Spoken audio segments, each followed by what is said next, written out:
Time now for Michigan's #1 outdoor radio show, Mike Avery's Outdoor Magazine. Mike Avery has covered the outdoors in Michigan for more than 4 decades, and that tradition continues today.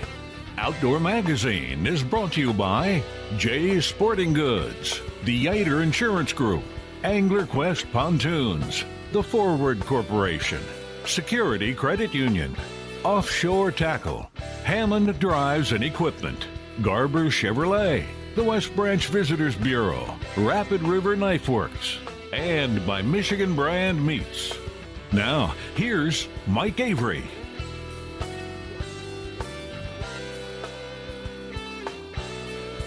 Well, thank you, Ken Hunter, for that introduction, and welcome. Welcome to another edition of the Outdoor Magazine show right here on the Outdoor Magazine Radio Network on great AM and FM stations across our great state of Michigan. And so glad to have you along with us, as I always am. Look, there are a lot of things in your world you could be doing.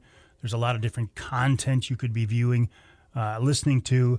There's no end to content and media these days. You know, it's so different than it was early on, when we had like 3 TV stations.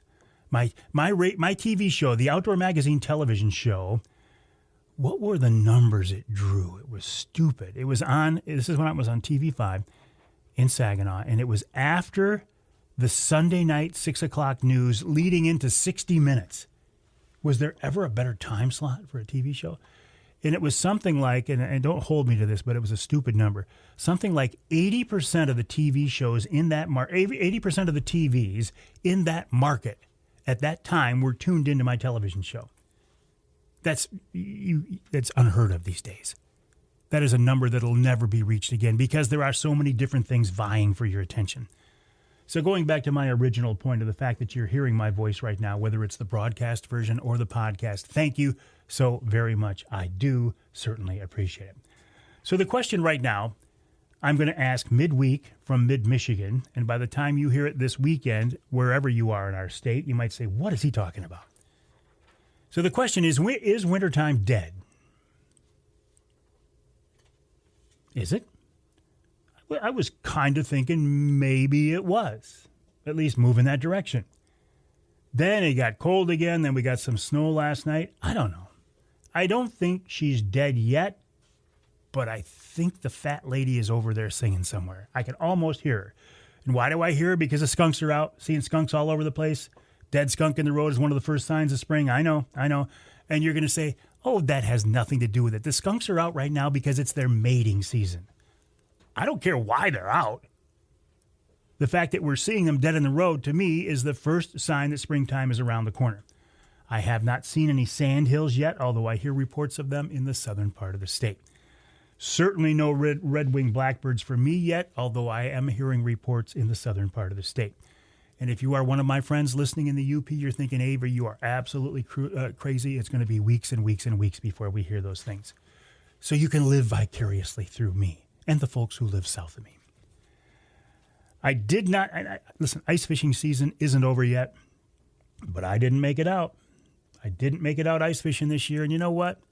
I'm okay with that. I know a lot of people love ice fishing. You live for ice fishing. I respect that. I think that's wonderful, but it's just not my main thing. I am getting excited about springtime coming up. I will admit to having spring fever for weeks now. Looking forward to turkey season. I will get ZZ, the Southern Michigan private land tag that runs basically for 6 months. Wouldn't that be something? 6 weeks. It starts, the third Saturday in April and runs through the end of May? If you can swing that tag, if you have hunting access to hunting areas in that part of the state, I would really recommend that. When I first started turkey hunting, it was a draw, and you didn't always get the hunt that you wanted, and it was like a week long.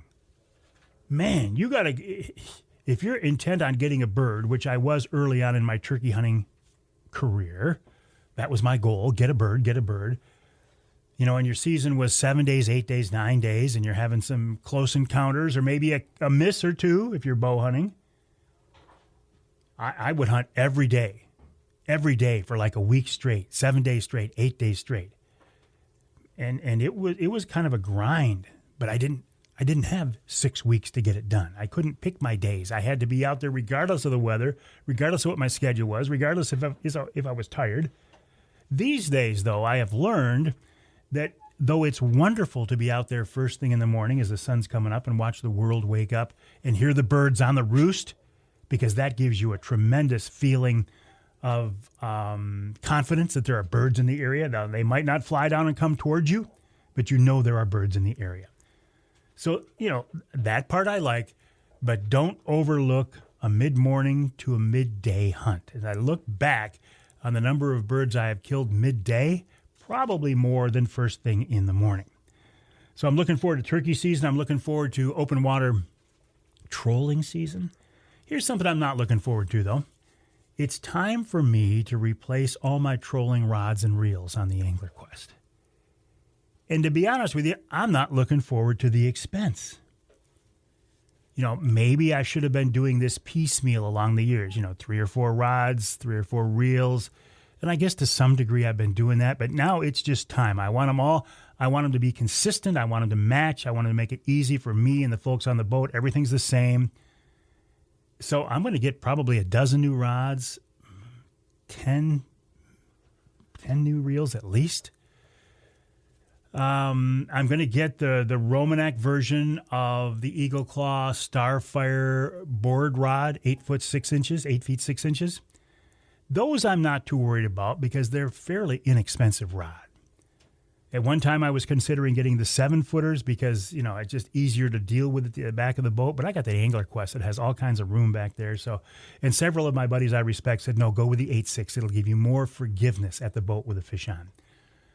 The reels are the ones that I am hung up on because these Okuma trolling reels that everybody is recommending to me, and I'm a fan of Okuma. Most of my reels are currently Okuma reels. These are like $140. I'm going to buy 10 of them, 12 of them. And I have a hard time justifying spending much money on walleye reels that are never going to be used on salmon. If they were salmon reels, I'd say absolutely. I'm going to need the capacity. I'm going to need the drag. The only time I need a drag on Saginaw Bay is if I hook into a big sheephead or a catfish, or maybe a pike. And even then, it's not much. So I don't know. But you know what? I was thinking, when did you replace everything last time? And it was completely Okuma. It was Okuma rods and reels. And it was about 25 years ago. And I still have a couple of those original rods and reels. 25 years ago. So I guess I got my money's worth out of those. Maybe I shouldn't gripe about, paying a few bucks to re-up them. And here's another fun thought. If it was 25 years since I replaced them last time, this is probably the last time I'm going to replace them. Charlie's laughing at me. It's a little fun thought just to brighten my day. Next Saturday, March 7th, the Big Trinity Monitor Wild Game Dinner and Auction. Doors open at 4:30, dinner at 6. The Great Hall in Midland. Lots of great auction items, live auctions, silent auctions, bucket raffles, bucket drops, bourbon pull, wine pull. Lots of guns were given away. Live auction items are outstanding. Great meal, 50-50. This is a fundraiser. It's a blatant fundraiser. We're raising money for our church and school, Trinity Monitor. My church. I don't own it, but I am a member there. At this point, if you want tickets, send me an email, and I will help you make that happen. My email address is mike@mikeaveryoutdoors.com. That's mike@mikeaveryoutdoors.com. The Lumberjack, our next Wednesday night live at the Lumberjack in West Branch will be Wednesday, April 15th. Reservations open on the 1st, which is Sunday.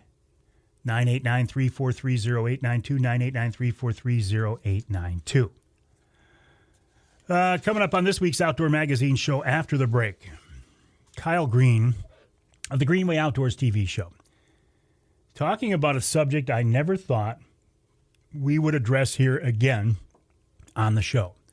And I'm not saying it's going to happen, but it's the concept of a dove hunt here in Michigan. Keil's got something in the works. If anybody can make it happen, he's a guy who can. And then Keil Jorgenson of Woods-n-Waternews wraps up that first hour. In the second hour, we're talking springtime walleye fishing on the Detroit River. Some guys and gals are already out there. But we're not talking about jigging. We're not talking about hand lining. We're talking about trolling with Roy Miller. Then what I think is going to be a very interesting conversation with Steve Dye. Steve is the new president of the board of directors of MUCC. He took office officially last weekend at their convention. I will talk with Steve about the future of that organization. Then in our third hour, Richard P. Smith, outdoor writer, bear hunting expert, deer hunting expert. We'll talk about wintertime in the UP. What is it doing to the UP whitetail herd? We'll talk, I'm sure, about baiting, because Richard thinks baiting should come back in the lower. And whatever else is on his mind. And there's never a shortage of topics when I'm talking with when I'm talking with Richard P. Smith. And then we go into wild game chef Dixie Dave Minar. He wants to do a trout recipe this week. I have to check and see if I have video of that. If so, it'll be a trout recipe, and there will be video of. My name is Mike Avery. This show is called Outdoor Magazine Radio. There's a podcast version of this show as well. My website, MikeAveryOutdoors.com. That's MikeAveryOutdoors.com. My email address is Mike@MikeAveryOutdoors.com. Don't hesitate to reach out. Send me your pictures, your videos, your questions, your comments. Love to hear from you. Mike@MikeAveryOutdoors.com.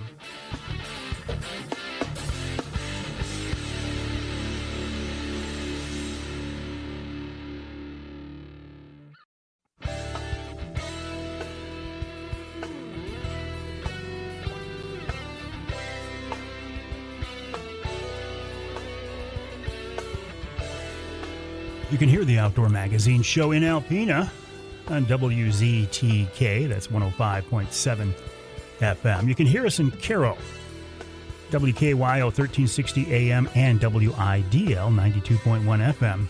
And as long as we're talking about stations where we have an AM and FM side, let's go to Sheboygan, WCBY, Big Country Gold, 1240 AM, 100.7 FM.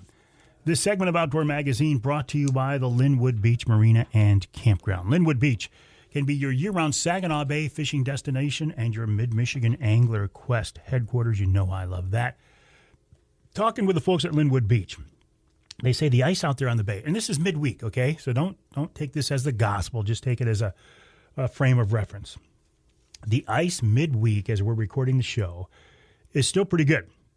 In fact, real good if you know how to get out there. But the ice near shore, the ice in the marina, that's the stuff that's kind of squirrely. So if you're out there every day, you know what you're doing, disregard what I'm saying. If you're coming in from outside the area, I suggest you do one of the follow-along, the ride-alongs with one of the guides who are going out there. Either way, use your wits about you. Get the most out of this fishing season and have fun. The website for Linwood Beach is linwoodbeachmarina.com. That's linwoodbeachmarina.com. My first guest this week is a guy that I absolutely enjoy talking with. He's a young guy in the outdoor industry, but he is taking this industry by storm. His name is Keil Green of the Greenway Outdoors, thegreenwayoutdoors.com, the Greenway Outdoors TV show, seen on History Channel. Now think about this. For many years, guys like me were, just killing ourselves trying to keep a show on the Outdoor Channel or trying to keep a show on Sportsman Channel. Keil said, no, that's not the way to go. If you want to reach people, go to a network like a History Channel. And that's what he's done. He's with us now on the Outdoor Magazine phone line to talk about that and much, much more. Keil, welcome back. Thank you, Mike. Thank you for having me. Well, listen, it's always a pleasure.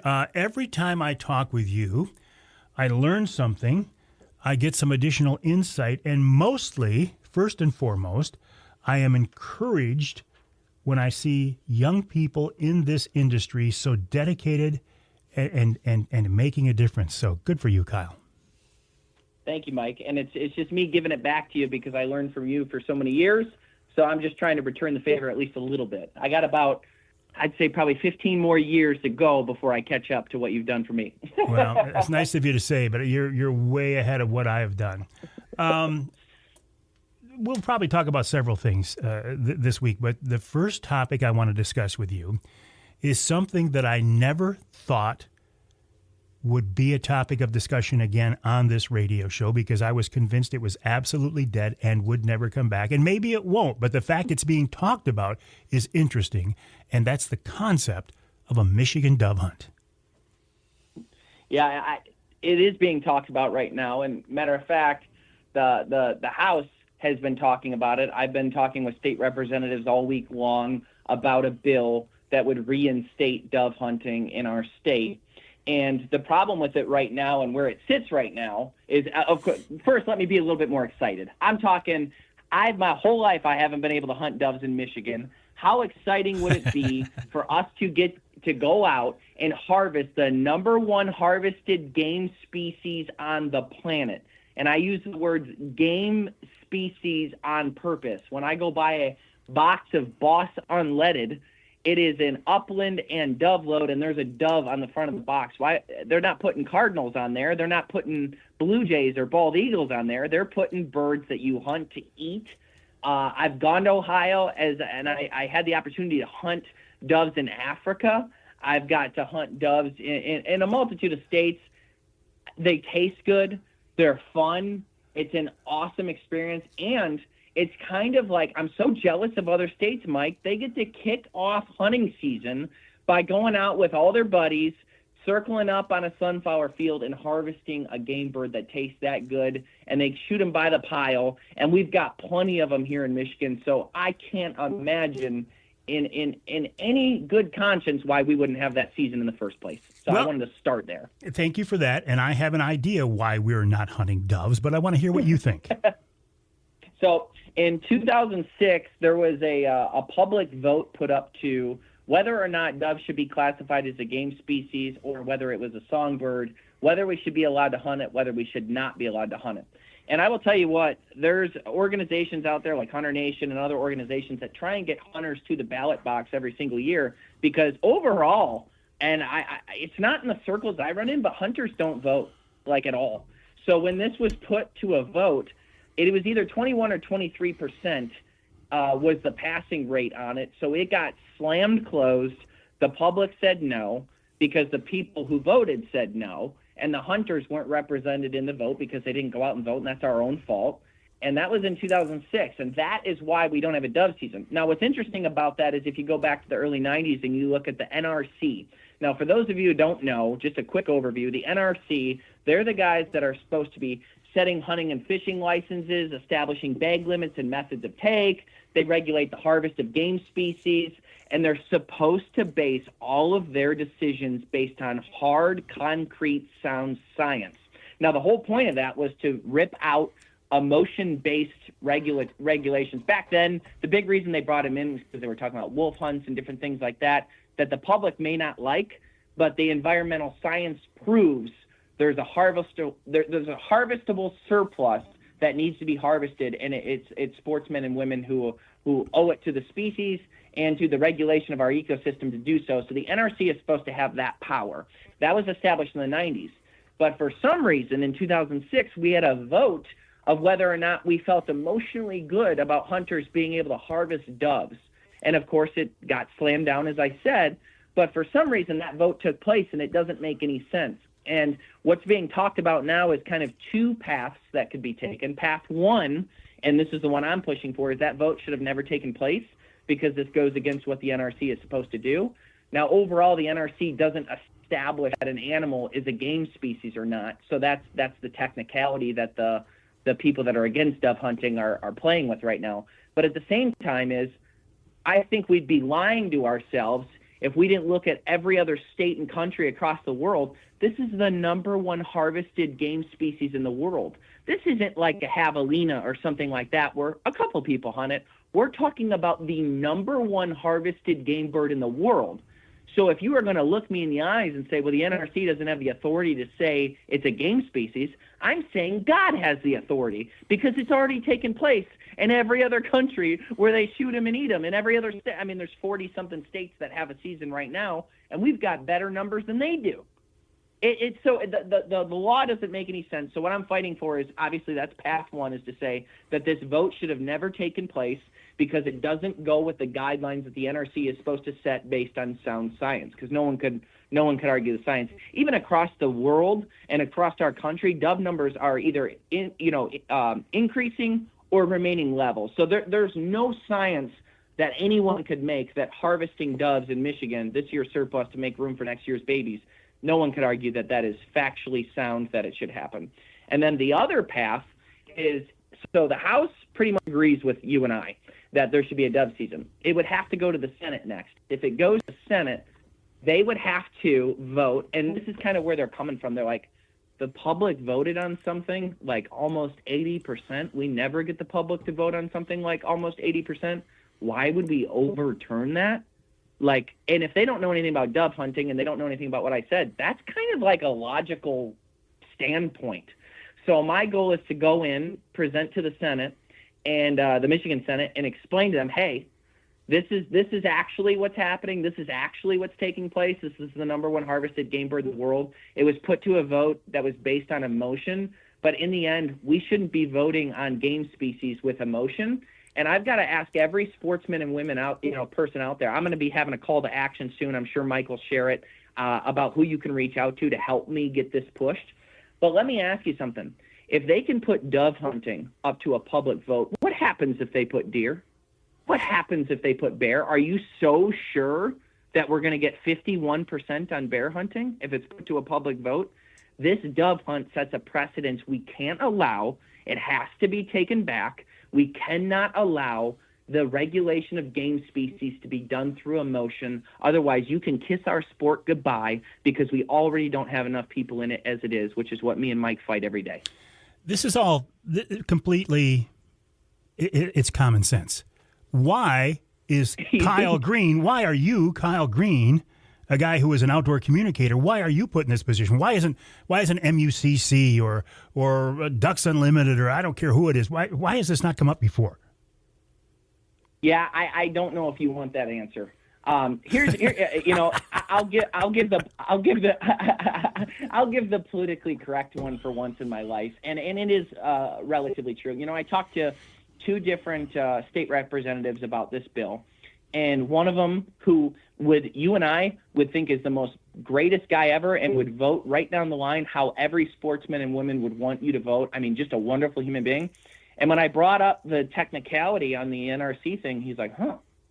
And when I talked to State Representative Coons before, he said, you know what, Keil, here's what happens. Everyone tries to bring bills in. You go to work every day. You get 8 bills dumped on your desk. There's about enough reading for each bill that should take about a week. You've got about 2 hours, and you got to vote on it. You got about 8 of those a day. So nobody gets their head up to really think about like these sorts of things, just because our system is so bogged down with nonsense. And I think that is probably why on the state representative side, but also like, I don't know. It's like, I thought if I post a video and I get 1 million views on it, I think I'm making a difference. But am I? Because I'm talking to these people and it's like I'm the first person to ever say it. This should have been argued since 2006. So I think what has to happen is a true call to action. And Mike, I'm going to share it with you. Once I wrangle up exactly who I want everyone to email, I will provide you with that email address, and we will fill their inbox so that they know that Michigan sportsmen and women demand a dove hunting season. And you want to do this, I'm going to have to take a break here in a second, so I'm going to set this up. Maybe we'll answer it after the break. You want to do this through the legislature? Right now, that's the simplest path. I'm going to take the technicality path to start that, hey, this should have never been voted on in the first place. I'm going to try that. But if not, we're going to have to make it a 3 out of 5 vote in the Senate. We're going to need at least 3/5 of the vote. All right. We'll take a break. I will just say, I understand what you're doing. I respect what you're doing, but I've been on a rant the last couple of weeks about I don't think the state legislature should be involved in our fish and game laws. I think it should come from the NRC. Stew that over, mull that over. We'll talk about it more after the break. We're talking with Keil Green of the Greenway Outdoors, the website, thegreenwayoutdoors.com, thegreenwayoutdoors.com. Why are we not hunting doves in Michigan?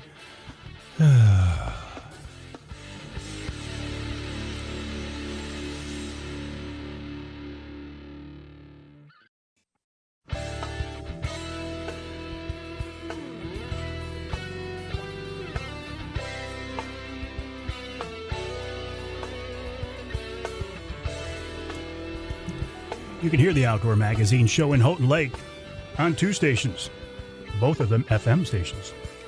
The Twister 92.1 WTWS and 98.5 WUPS. Just 2 of our many Outdoor Magazine radio affiliates. This segment of Outdoor Magazine brought to you by VersaSkins. Just change your skin for the season you're in. Why buy a bunch of different expensive sets of hunting clothes? You can buy one good quality set. Snap on, zip on an outer shell of a different camo pattern in less than a minute. If you need big sizes, 4, 5, 6X, VersaSkins is for you. Check out the website, versaskins.com. That's versaskins.com. Or go to amazon.com and do a search for VersaSkins brand. Just change your skin for the season you are in. Talking right now with Keil Green of the Greenway Outdoors TV show and Greenway Outdoors in general, the greenwayoutdoors.com. Keil, I don't want to get too far into the weeds because we could take this into a level that nobody would even want to listen to us talk about it. But is this really something we want the legislature involved in, or do we have no choice? Yeah, no, so I actually wholeheartedly agree with you in the fact that I would like them not involved. Here's what I'm struggling with, and it is a little bit in the weeds, but here's what I'm struggling with, Mike. We have situations like I tend to be somebody that when I look at the data, I think we need to allow deer baiting in our state. Some people disagree with me. I'm sure that splits the audience right down the middle, 50-50, but just hear me out. I think that the science of the fact that we have so many deer that weren't harvested this year because hunter participation and harvest rate has just plummeted over the last few years. We're talking 10 to 15% increases or decreases rather in harvest rate throughout the state. So to me, that science says, hey, we should be baiting so that people are harvesting more deer because we need to harvest more deer because the numbers are, skyrocketing. Diseases is going to start spreading through that. And if you allow a guy to put some carrots out for 1 or 2 weeks a season, I don't think you're going to make a big difference on increasing, or changing how deer move. However, you're going to increase the harvest quite a bit. So to me, I think that that's what makes the most sense. The NRC, didn't. So then you have the legislation come through, and the same state representative that I talked to is the one who championed pushing to make it so that the bait ban was lifted. So then that's done. So it's like, okay, so I don't agree with the NRC and everything, even though what they're supposed to do is based on sound science. It's like to give someone the keys to the kingdom to be in charge of everything for us and just assume that they're going to represent the sportsmen and women perfectly. Well, they can't do that job because nobody can do that job perfectly. So without the legislation, we don't have the checks and we don't have a way to fight back if the NRC determines something. Now you have a king, you know what I'm saying? And the NRC is the king then. They get to make. So that scares the hell out of me. However, 99% of the time, I'm going to agree with you that I don't want the government involved in those situations. But in that one, I do. Yeah. And that's me picking what I want. And that's not fair either. But then you look at, okay, so now I'm going to this, the state representative and talking about presenting to the Senate and trying to get this overturned. When it comes to the doves specifically, what scares me there is you have a situation where it was voted on through these politicians. It got pushed onto a ballot. It got voted on in 2006. And now they're saying, and the NRC is saying, the only way to overturn that is to go deal with that devil and get it overturned in that devilish atmosphere, which is the political side, the people that you think should stay out of it. And boy, do I agree with you. I think they should stay out of it, but I also think the NRC should do a better job. And I think the NRC has to report to sportsmen and women in some way better than MUCC cooking the numbers and deciding what everything should be. That's what I think. I think that the NRC, without the help of MUCC, without the help of any other nonprofit, should have to report to the sportsmen to what and real science. And I think there has to be some sort of checks and balances put in place with NRC, and then I say we kick the politicians out. But when it comes to dove, I'm only going to live 80 years, so I don't know that I'll see that. So I need to right now focus my energy on what is the path that gets the dove hunting reinstated and then kick the government out of it as far as I possibly can. I see what you're saying. So I see what you're saying. It is complicated, and I do see what you're saying. I see the path that you're taking. That makes complete sense. I will tell you, if the NRC is the king, I feel like sometimes we have to overthrow the king, because I don't think the NRC, the Natural Resources Commission, has been a friend of hunters and anglers and shooters and trappers in Michigan for the last several years. I think they let us down on the the baiting issue, certainly. I think they've let us down on the year-round coyote hunting issue. Last summer, they were supposed to have a meeting in Bay City, and not enough of them even showed up to have a quorum. How disinterested are they when that happens? It's like, yeah, the system is, and they're appointed by the governor.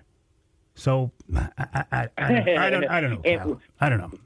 Yeah, when you say the words, I represent science, and then close the coyote season for their breeding season, you have told me you know nothing, and you have relinquished any control you have over us. So then how do we, it's at that point, you're too dumb to make decisions. Kyle, I wish you luck. Honestly, this might be the biggest battle you have faced yet in your young life. I appreciate what you're doing. I will help in any way. I'll get the word out. Let me know when it's time to do a call for action. Good luck on this. Let's stay in touch. Kyle Green of the Greenway Outdoors, thegreenwayoutdoors.com, greenwayoutdoors.com. Check this guy out. Check out his podcast. Check out the social media post. Check out the TV show on the on History Channel. This guy is a force in the outdoor industry, and he's a Michigan guy. Michigan guy through and through. We'll take a break. When we come back, Keil Jorgenson of Woods-n-Waternews right here on Outdoor Magazine.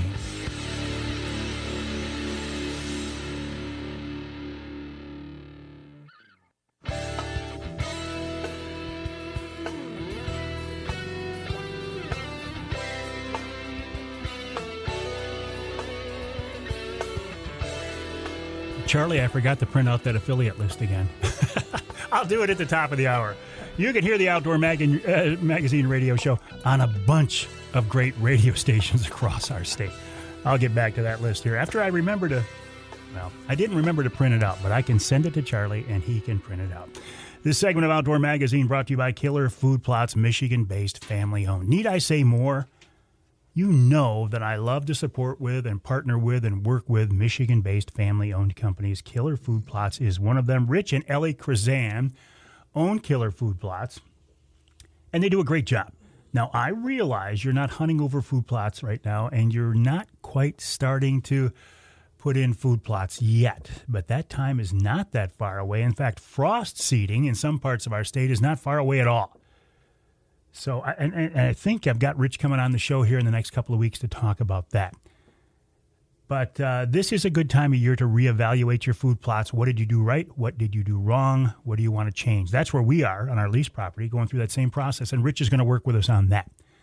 If you're looking for help, whether it's management or consulting or just seed, check out Killer Food Plots, the website killerfoodplots.com. That's killerfoodplots.com. Speaking of Michigan-based family-owned organizations, operations, companies, you might not know this, but Woods-n-Waternews, that's been around forever, obviously Michigan-based, but family-owned. Keil Jorgenson is one of the players in Woods-n-Waternews these days, and he's with us on the Outdoor Magazine phone line. Keil, welcome. How are you? Doing great, Mike. Thanks a lot. Glad to be on again with you. Hey, listen, it's always a pleasure. So give me a little bit of a background of Woods-n-Water. What is it, 40 years now? No, what is it?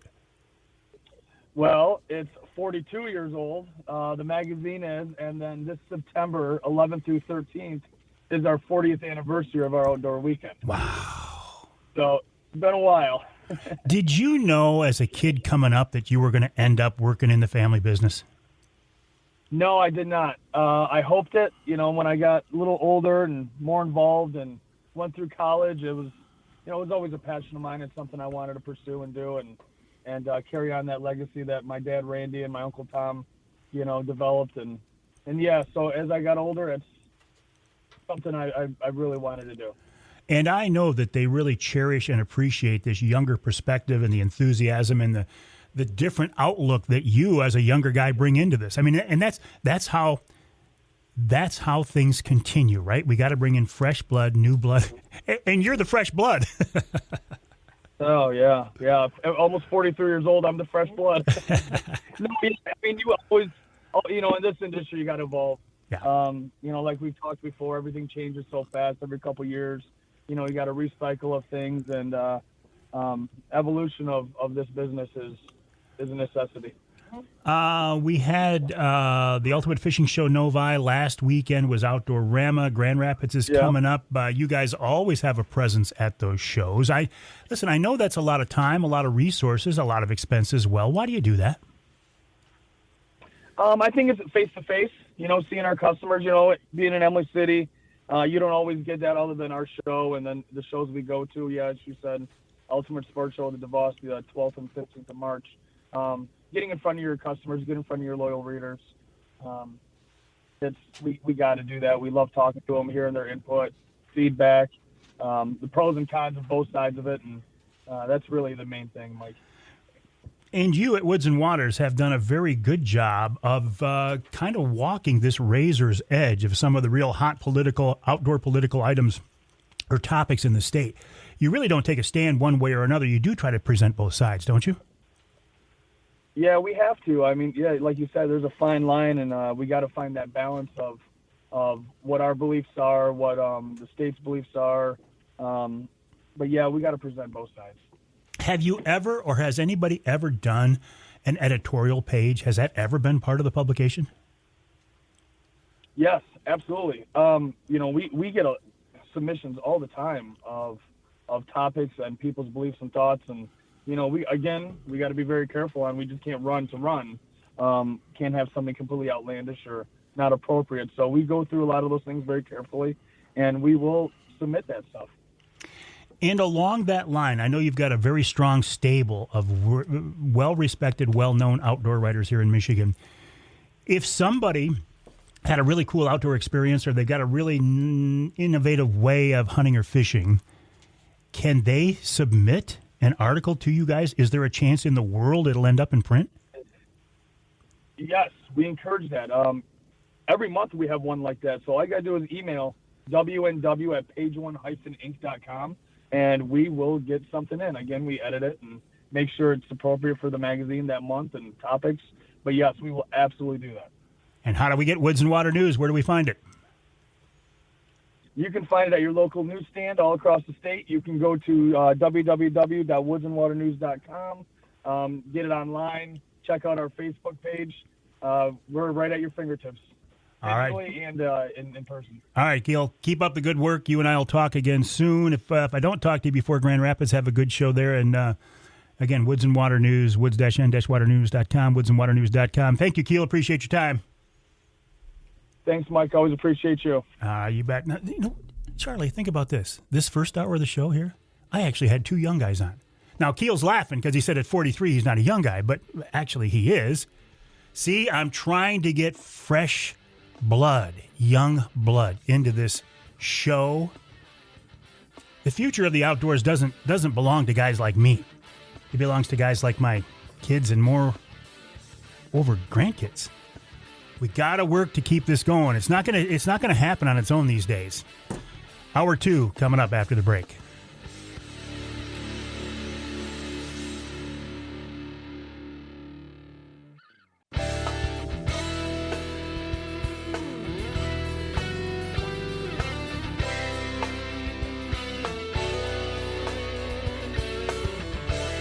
Time now for Michigan's #1 outdoor radio show, Mike Avery's Outdoor Magazine. Mike Avery has covered the outdoors in Michigan for more than 4 decades, and that tradition continues today. Outdoor Magazine is brought to you by Jay's Sporting Goods, the Yater Insurance Group, Angler Quest Pontoons, the Forward Corporation, Security Credit Union, Offshore Tackle, Hammond Drives and Equipment, Garber Chevrolet, the West Branch Visitors Bureau, Rapid River Knife Works, and by Michigan Brand Meats. Now, here's Mike Avery. Indeed, this is Mike Avery, the big guy. Thank you, Ken Hunter, for that introduction, and welcome. Welcome to hour number 2 of this week's Outdoor Magazine radio show. Now, you might say, Avery, you said hour 2. Well, how many hours are there of each week's radio show? Well, thank you for asking. There are 3 hours to each week's Outdoor Magazine radio show. Most of our broadcast affiliates are able to carry all 3 hours, but not all of them are. But, I appreciate my affiliates, no matter how much time they can give me on the weekends. Broadcast time is extremely valid. There are only so many hours in a day. There's only so many hours in a broadcast schedule. So for a station to give me 2 or probably 3 hours a week is a big deal. And I appreciate that so very much. And I think the best way to listen to the show, if you can, is on your local radio station, your local AM or FM station. If you can't, if you live in some part of our state, and I'll call it the southern part of the state now, that you can't hear the Outdoor Magazine radio show, or if you live up north and the station doesn't carry all 3 hours of the show and there's something in hour 3 you want to hear, isn't it nice to know that there's a podcast version of the show that is available? The podcast is exactly the same content as the broadcast. It's just made available somewhere else. You hear the radio show on your local radio station. You hear the podcast elsewhere, anywhere other than your local radio station, including my website, MikeAveryOutdoors.com, my Facebook page, Amazon Music, Audible, the whole gamut of things, even on YouTube. I don't put a video version on YouTube. We do put up video of the first segment of the show, but the entire 3-hour show is available only via audio on YouTube. I do like podcasting. Each month, I do podcasts for some of my broadcast partners, including Offshore Tackle, Angler Quest Pontoons, and Killer Food Plots. Although today, when we're done, there is no podcast scheduled. This is a light day for me, Charlie. Look at right? Nothing, yes. So keep an ear out for those as well. I would certainly appreciate it. I've made no bones about the fact that I got spring fever. I got it bad. I want to get out and do some fishing. I want to do some open water fishing. What opens up in our state first? Well, Southern Lake Michigan for early season trolling is usually a good bet. And then there's the Detroit River. The Detroit River, one of the finest, one of the best walleye fisheries in the country, in North America, probably in the world. The thing about that Detroit River fishery, many things make it interesting and unique and quite an experience. Number one, you might well find yourself fishing right in downtown Detroit with the old Rensen in the background. How cool is that? Those are my favorite pictures when I see people holding up big Detroit River walleye with that in the background. For years, the local anglers hand-lined that river. And then jigging became the most popular tactic and technique. And both of those are still very effective, and a lot of fish are caught hand-lining and especially jigging. Now, though, there's a new tactic that's it's been around for a while, but it's starting to get legs. Trolling. Trolling like I would do for Saginaw Bay walleye. Roy Miller is, I can't say he's one of the guys who pioneered this, and Roy wouldn't claim that either, but he's one of the guys who has become very good at it, and he promotes it very well, and he's with us now on the Outdoor Magazine phone line. Roy, welcome. How are you? I'm doing great. Thanks for having me, Mike. Hey, real pleasure. Listen, I know you from talking with you before, talking with you in person, and talking with you on the Offshore Tackle podcast, but for our radio listeners who don't know you, tell us a little bit about you. Well, I'm a tournament angler from right here in Michigan. I reside in the middle of the state, not close to anything good, so I got to drive everywhere I go, which is not a big deal. But I love chasing walleyes all over the state, and I tournament fish because it makes me a better angler. How so?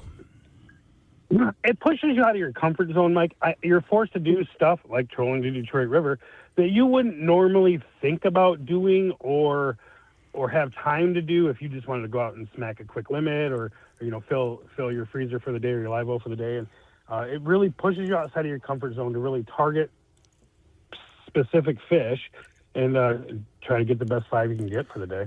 I think you did a show with the Romanex, Mark and Jake, last spring or maybe a couple of years ago on trolling the Detroit River. What kind of reaction did that show get? It got a really, really good reaction. Unfortunately, Jake was busy rigging one of the boats, so he couldn't come. So it's just me and Mark. So, but it was great. We did really, really good. Took him to some key spots, and we had the show, and we were eating lunch pretty quickly. So it was a good day, according to Mark. I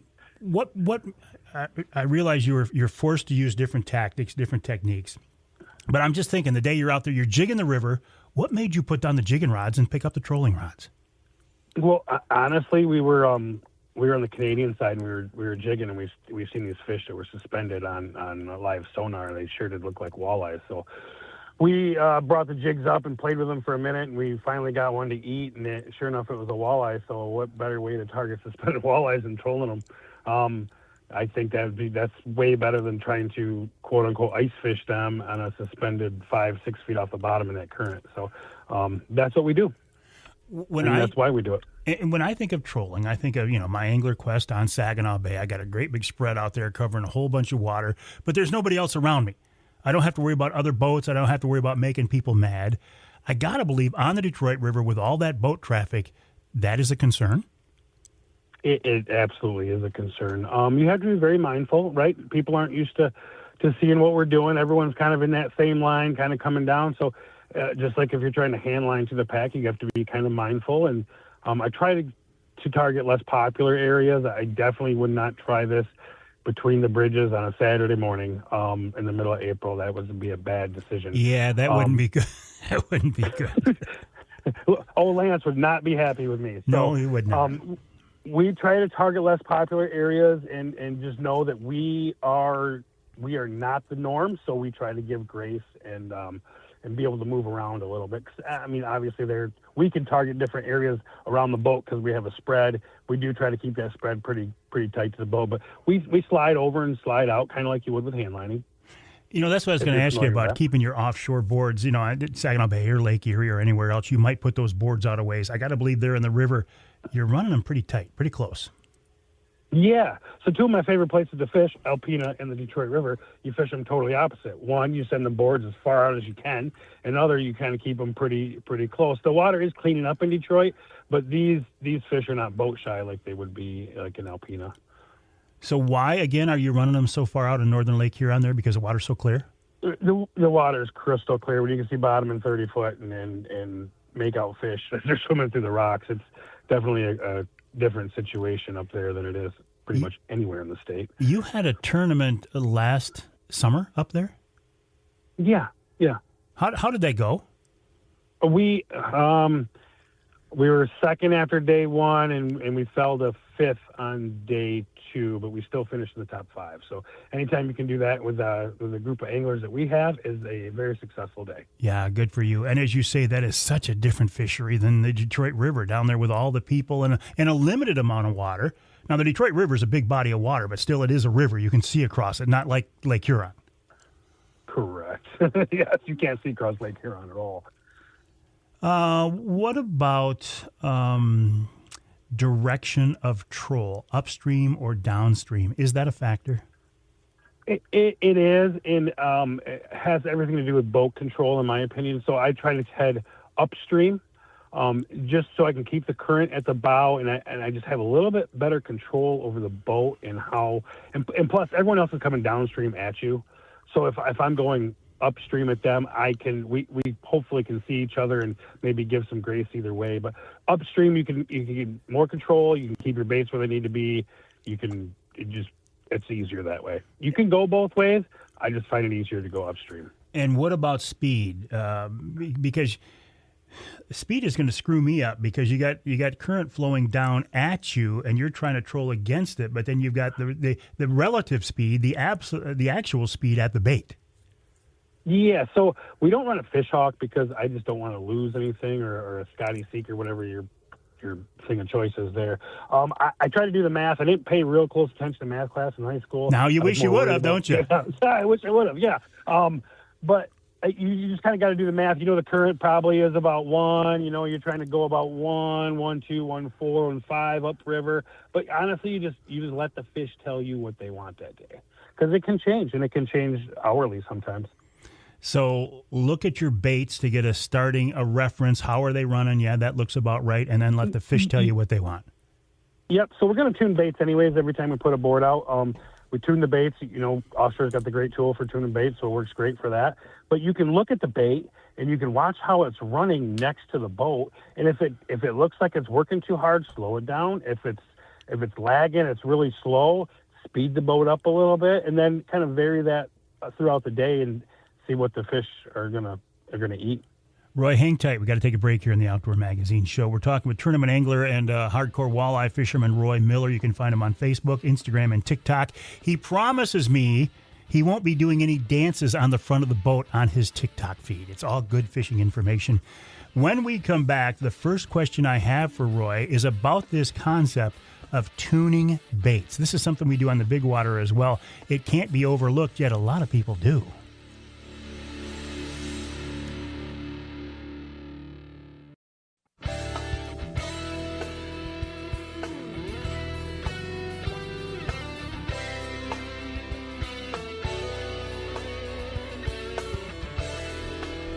You can hear the Outdoor Magazine Show in Manistee on WTIQ 95.3 FM, 1490 AM. You can hear us in St. Joe on WSJM 94.9 FM. And you can hear us in Port Huron, WPHM 1380 AM. This segment of Outdoor Magazine brought to you by... I don't even have to say anymore, do you? Do I? You know what that is. That's the sound of my Rapid River knife locking back open. Just took it out of my pocket where it lives every day. I use it probably every day. Not always on such fun things as field dressing a deer or a bear or cleaning a fish, but sometimes just opening boxes. You know, it's nice to have a knife in your pocket. And for me, that knife is a Rapid River knife. Check out the website, rapidriverknifeworks.com. That's rapidriverknifeworks.com. Go to the showroom on US 2 just east of Rapid River, and you will see what I mean.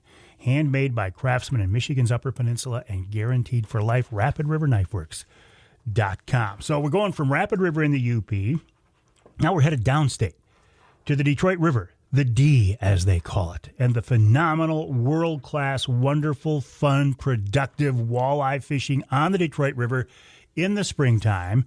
We're talking with Roy Miller, who recently has been promoting the concept of trolling for those river fish, and he's having a lot of success. Roy, before the break, you talked about tuning your baits. Now, this is not specific just to the river, but maybe with the river current, it becomes more critical. Oftentimes on the Angler Quest on Saginaw Bay, I'll tell people, hey, make sure that bait's running right. And they'll drop it at the back of the boat, and they'll pull it along at 2.5 miles an hour. They go, yep, it's fine. I walk back there and look at it. It's not fine. People think because it wobbles, it's fine. But you've got to be concerned with more than that. What is the right way to check a bait for tune? For me, I prefer what we call a hot tune, just in case I need to speed it up. So we make sure that when I pull that rod forward and we're at trolling speed, I pull that rod straight forward as straight as I can, and I watch it and make sure it doesn't go right or left. So I'm trying to tune them close to 3.5 mile an hour. Right. And so you're looking for that bait to run as true, as straight behind the rod tip as you can. What happens if it blows out one way or another? Do you throw that bait away, or can you adjust them? Well, I've got a few certain brand baits that do end up in the box and go in the trash. Because sometimes they can't come back to life. Would those be flicker shads or flicker minnows? I didn't want to say that, Mike. But I'll say it. Maybe. I will say it because they are such a productive bait. They catch a lot of fish, but man, are they junk. They work really good. I spent a lot of money in customs on those things, and they do work really, really good from time to time. But yes, they can be a little tricky to keep in tune. That's a fact. I guess there goes my potential sponsorship with those guys, huh? yeah, Berkeley ain't calling no more, I guess. All right, so we're talking about getting your bait tuned. Well, what baits do you run then? And is the size of the bait, is the action, is the color important or not really on those hungry fish down there? So there's a few colors that we really try to stick to. I prefer what's called the Bill Lewis PWC and the PWC Light, and there's kind of a temperature break when I switch from the big one to the small one, and it's usually about the 45, 50 degree mark. But now either one, when you're still in that, either one can go either way. So we just kind of let the fish tell us what we want that day. And they come out of the box tuned really, really well. You normally don't have to worry too much about those. You do check them after every fish or every rock pile you run into. Color-wise, there's a couple colors, Bill Lewis actually teamed up with JT Custom Tackle, and they put the JT colors on the factory bait, so you don't have to pay for the custom. There's a few colors in there that are just phenomenal. Bug Eye is one of my favorites for Lake Erie and Detroit River. That's like my go-to bait down there. You mentioned a rock pile. There's a lot of structure in that river, isn't there? Oh, it's everywhere, and you really got to pay attention to your maps because it could be in the middle of the river, and you could be in a foot of water real quick. That river is dangerous, and it doesn't look that way, but you really got to pay attention to your mapping and where you are. And we're running boards off to the side, so there could be a random rock pile that's maybe unmarked, or you don't see it in the graph, and every once in a while you will smash a bill into one of those. That's a fact. Well, what about side scan or forward-facing sonar? Would that help? We use both. Side scan does help. I'm not going to say I'm an expert at side scan. I'm getting better every year. But we do use forward-facing sonar quite a bit, just because it kind of tells us the depth of the fish before we kind of get there. It just tells us more. It's another tool. It tells us more of the story, right? We use all of them combined to tell us the full story of really what's going on underneath us. I feel like in that Detroit River, because the boat traffic is so heavy, and I might be completely wrong here, but I feel like maybe the fish are less boat shy than they would be in a body of water like Northern Lake Huron off from Alpena. When you're using your forward-facing sonar, Roy, do you see the fish drop then when you get to them like you would out in the big water? To some extent, yeah. They're definitely less boat shy, but you got to remember all that boat pressure, all those jigs coming down at them, all the 2D sonar pinging off the bottom. They hear that and they feel that, and they'll slide in and out, up. They're always moving throughout the day. Like they don't just sit on one specific run and they're there all day. They're moving side to side as they're getting kind of pushed around a little bit. So you are one of those guys who says that the fish can sense being hit by sonar, 3D, 2D, whatever. Well, I think it's just something different, right? It's not natural to them. There's something, we all kind of feel it when, like, you can feel the pressure drop and sometimes in your own body. So pressure changes, sonars, you can feel that. I just think they feel something differently. I don't know that it truly affects them in a negative way, but I think if you were getting beat up by that all day, you'd be like, hey, it's not doing that over here. Let's slide over here. Mm-hmm. I just think that's the case. I'm no Ali Shakur. Maybe that's a good question for him, but that's just what I've seen personally fishing is they will slide around a little bit. And I don't know if it's from the jigs or the sonar bouncing off them or whatnot, but they do slide around. So when you're trolling, and you already said earlier you're trolling upstream for the most part, are you trolling the shipping channel, the edge being the drop-off, or the flats off to the side?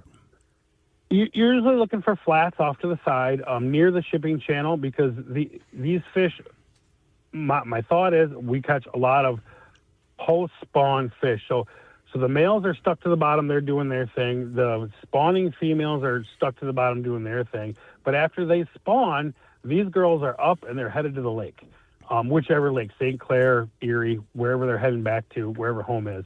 So they're not running right along the bottom. They're up suspended, moving through, letting the current help them get out because they're tired and they're hungry. So that's part of the reason we target the suspended ones because they're hungry and they're willing to eat. What depth of water are we looking at then? What do you have a sweet spot you like, Roy? 15 to 20 is what I prefer, just because that's just what I've found to be the best spot. There's less trouble to get into. You start getting into that 8 foot of water, and sometimes the bottom changes pretty rapidly.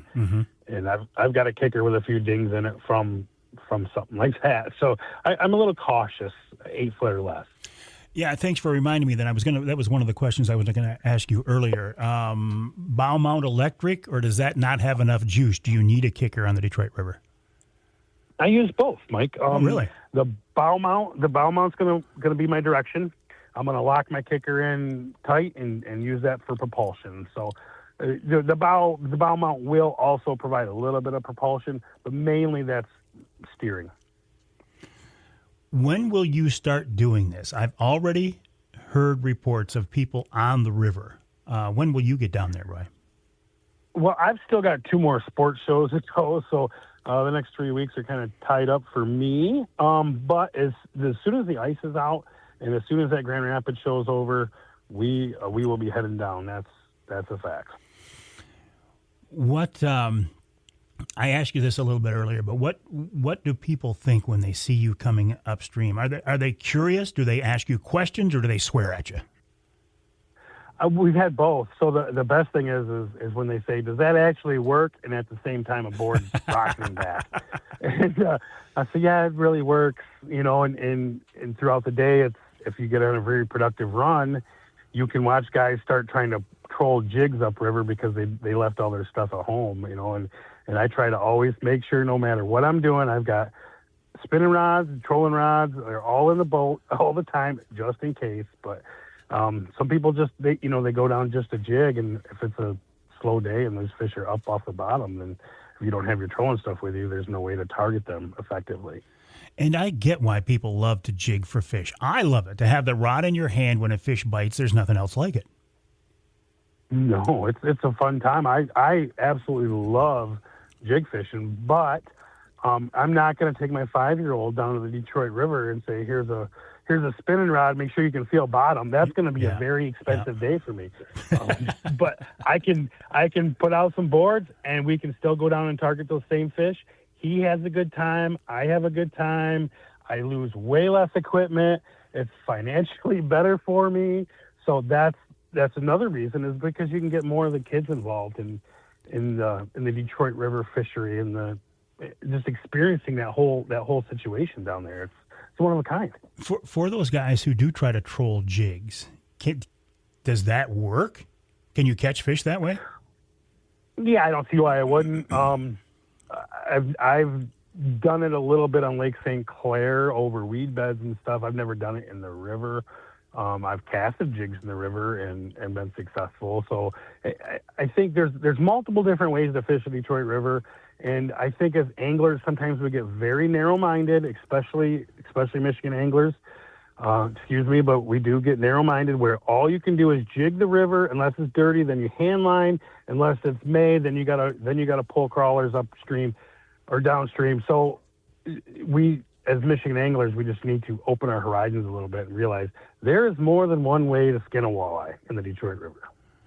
So you're saying that my reluctance to try new things and the fact that I tend to fish memories, you're saying that's because I'm a Michigan guy? No, it has nothing to do with that, but memories are good.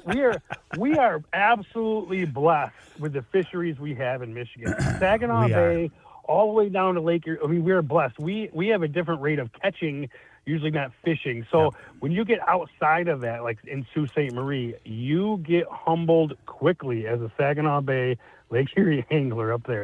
It's hard up there, But right. So we have to Gotta be a let little you go. more. Gotta let you go. Roy Miller, you can find him on Facebook, Instagram, and TikTok. He's a master. He's an expert at trolling the Detroit River in the springtime. Roy, if I don't get a seat on your boat this spring, I hope to at least talk to you and watch you in action. Steve Dye coming up.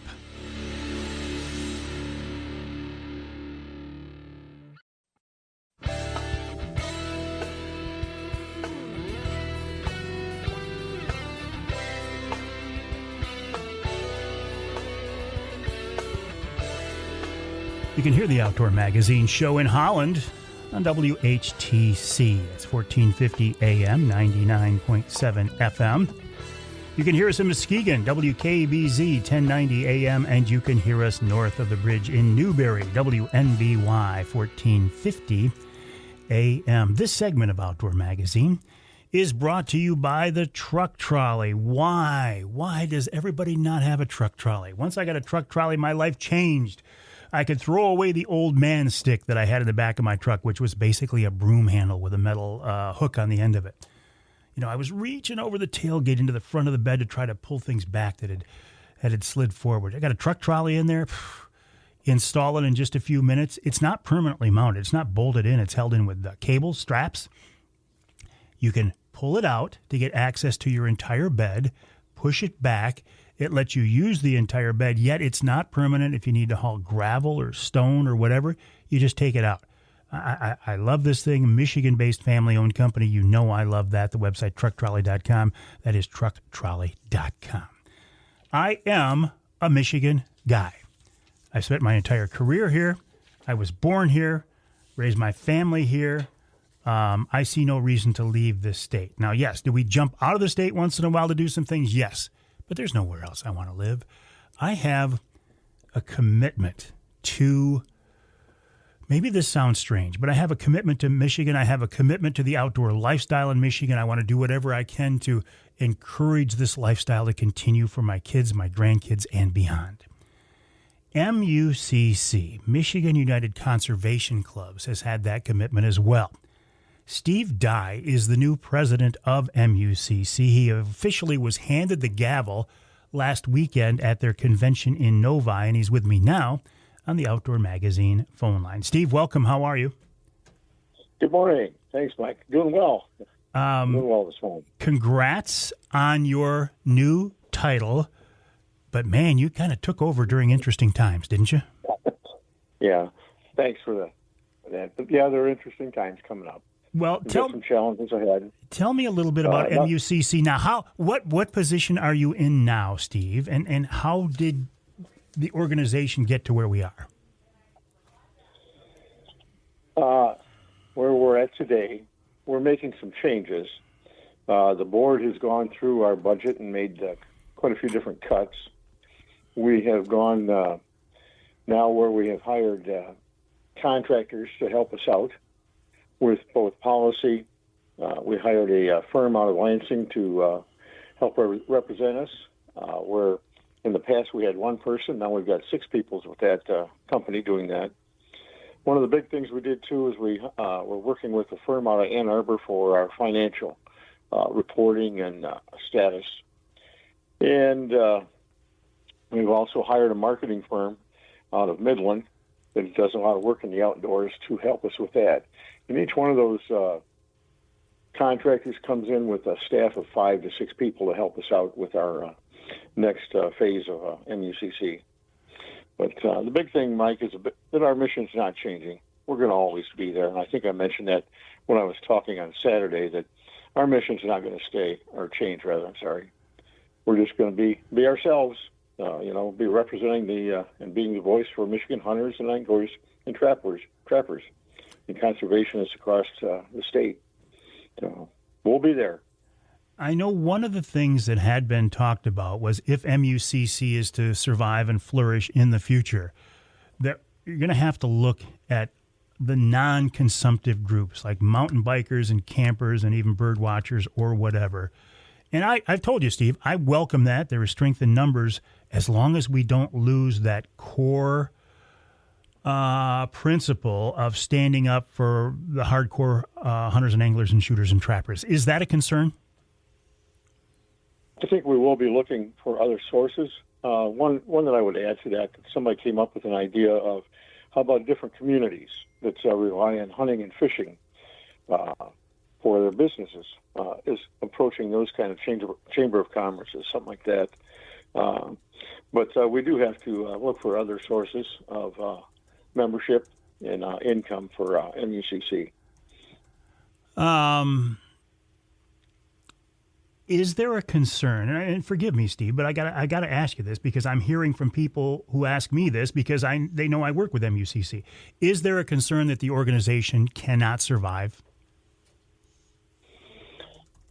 I think we've got a lot of challenges ahead of us, and we're dedicated to working on that. You know, I mentioned the changes that the board has made to making a kind of what I would call a lean fighting machine. And I think we're going to be approaching our members and clubs about helping us out to raise funds to operate the organization. One thing that I heard during a meeting one time was, what have you done to help yourself before you go asking people for help? And that is the board has done their job by trimming the budget back, and we made some pretty significant cuts and some really, really difficult cuts. But now we have to ask our members and our clubs to help us out before we go and ask any corporation or any foundations or anyone else for help. So that's what our plan is here, and I'll be meeting soon with some folks about putting a plan together. If you go to our website right now, under the donation tab on the right, there's you can click on that and go to an area where you can make a donation to rebuild MUCC 2026. Hang tight, Steve. Hang tight. I want to follow up on that, but I got to take a break. We're talking with Steve Dye, the new president of MUCC. Now, he's not the CEO. He's not the chief executive officer. He's the president. He's like the president of the board of directors. Got to take a break. When we come back, I will follow up with that on going to the members and the clubs, the website mucc.org. That's mucc.org.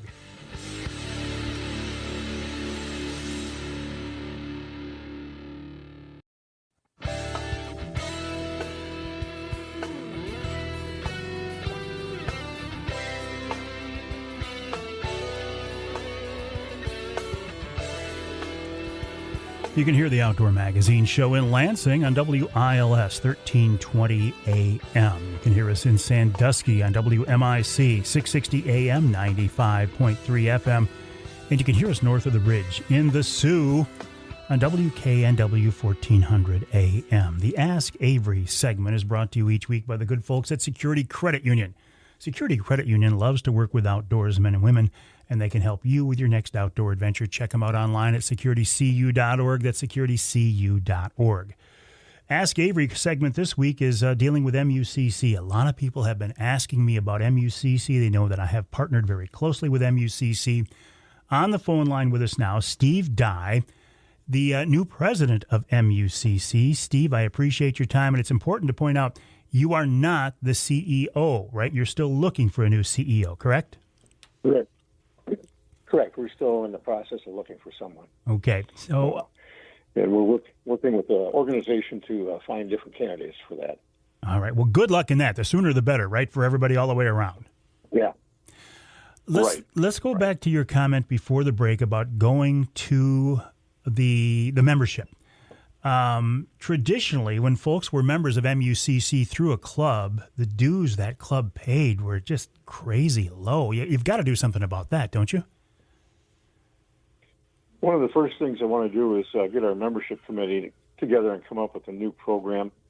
We changed it maybe 3-4 years ago, and we need one of the things that we did in the past that we didn't update our dues system, our program structure, whatever you like to call it, and we need to update that periodically. So I want that committee to come up with a new procedure, and I'd like that by June so that we can send it out to our clubs and individual members coming up in October. Dues for the club membership is due in October 1st, so we need to get that all in place before then. So, and memberships and donations, they all help us do our job, our advocacy work and our habitat work and educational programs, like summer camp. So it's all very important. We count on people to support us. Well, and one thing I've seen is that if you make the ask, people will respond. So now you've got to make the ask. Correct.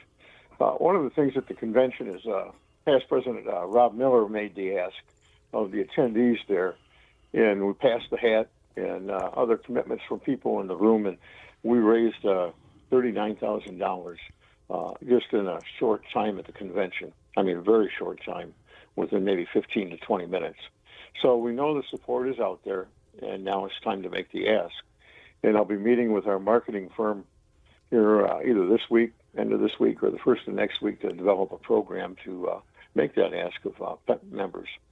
And the general public, too. Anybody that's interested in the outdoors in Michigan should belong to MUCC.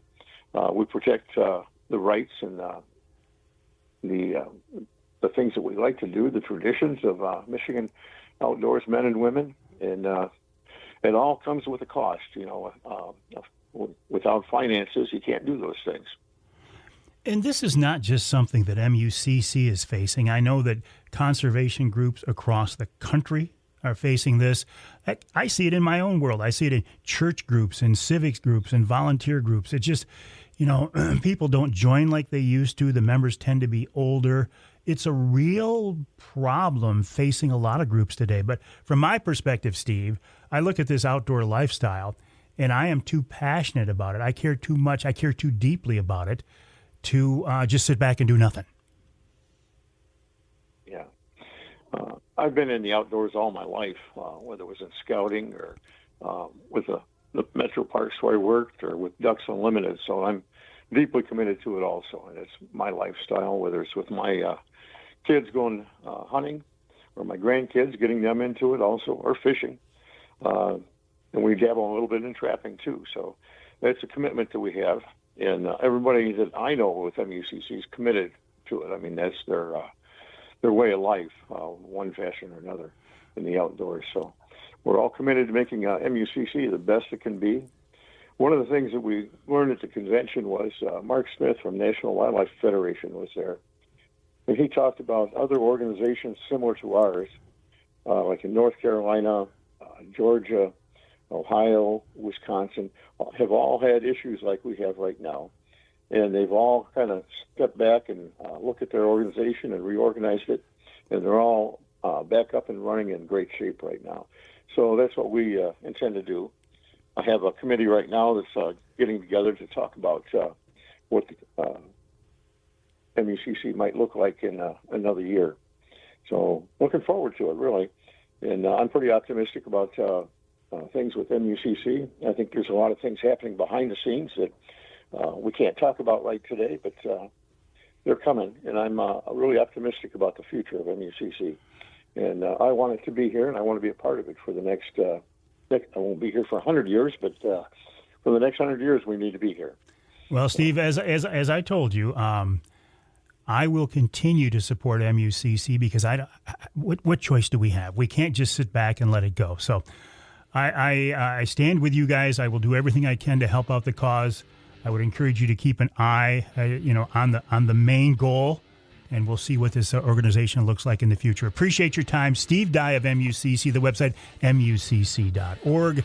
That's mucc.org. We will have a golf outing Friday, July 31st at the West Branch Country Club to benefit MUCC's youth camp.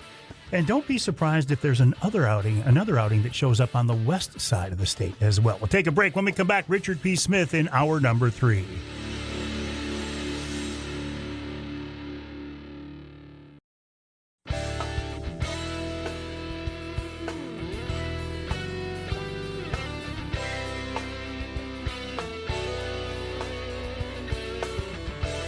Time now for Michigan's #1 outdoor radio show, Mike Avery's Outdoor Magazine.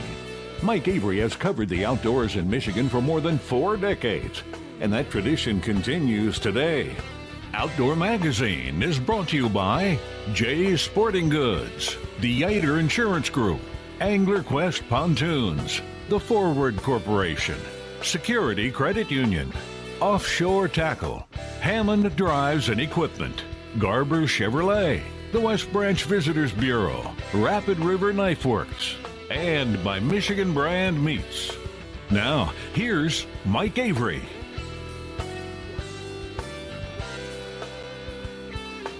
Well, thank you, Ken Hunter, for that introduction. I've had people say, I want to meet Ken Hunter. I haven't seen Ken Hunter in years. It's been a long time.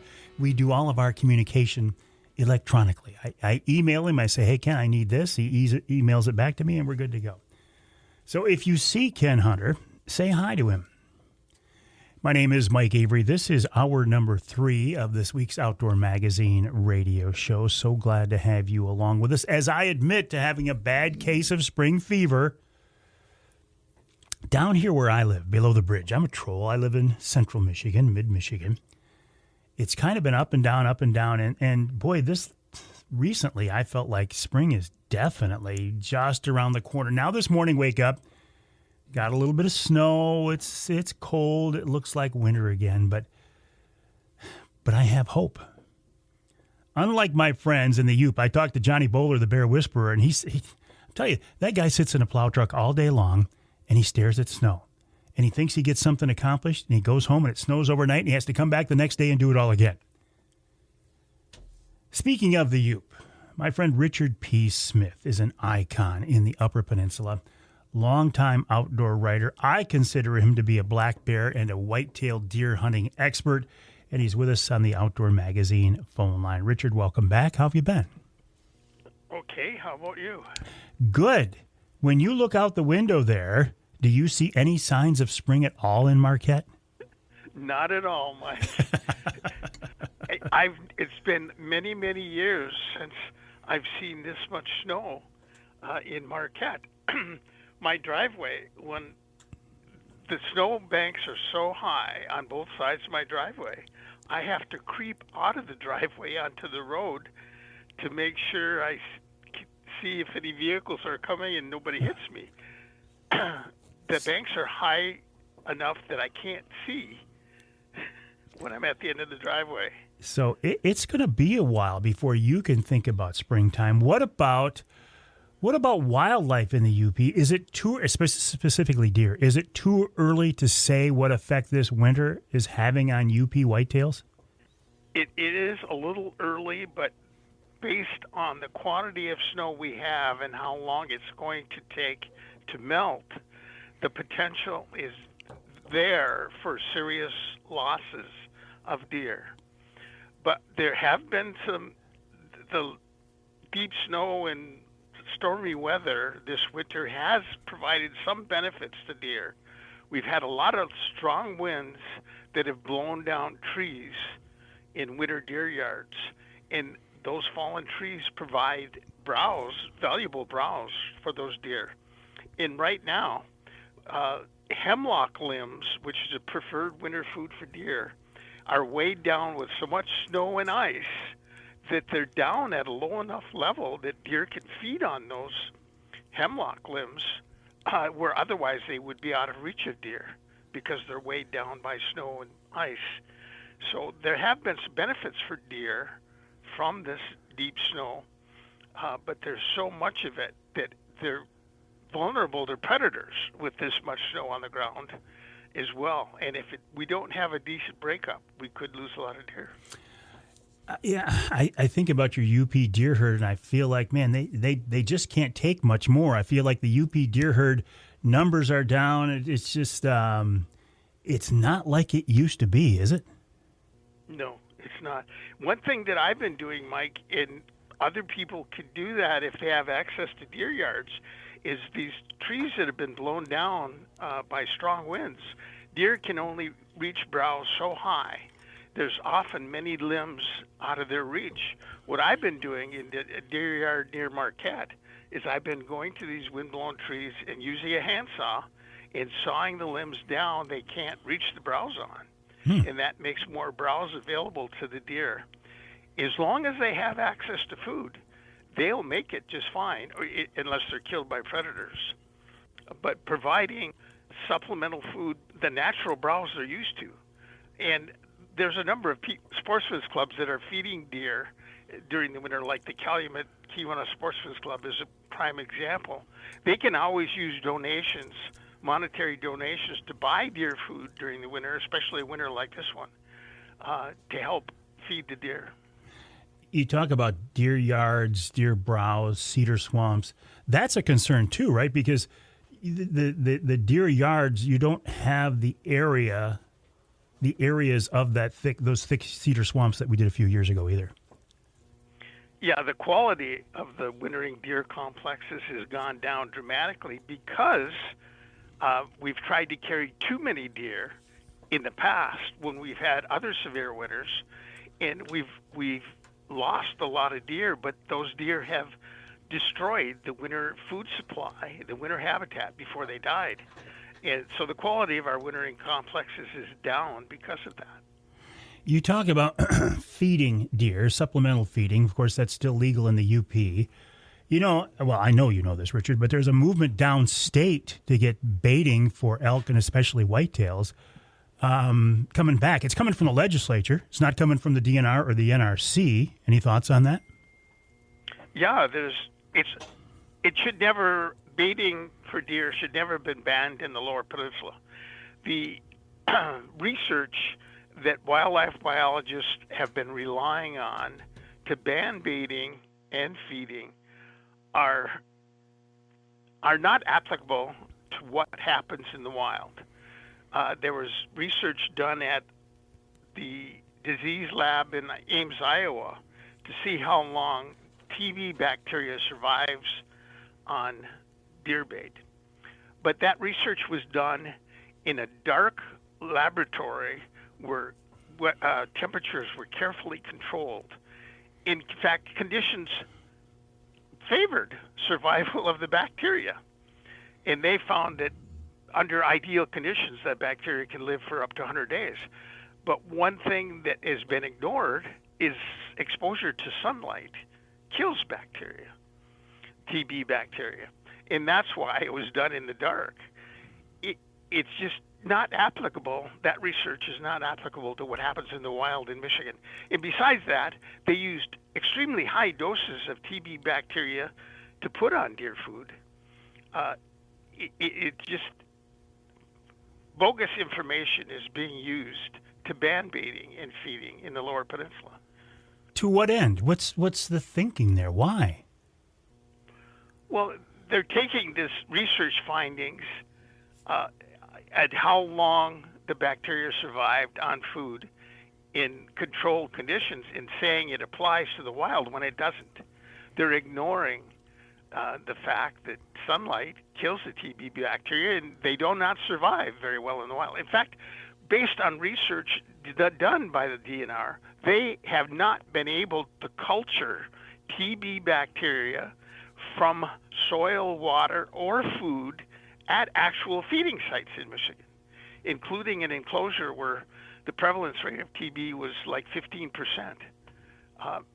That alone should tell them something, that baiting is not responsible for spreading TB.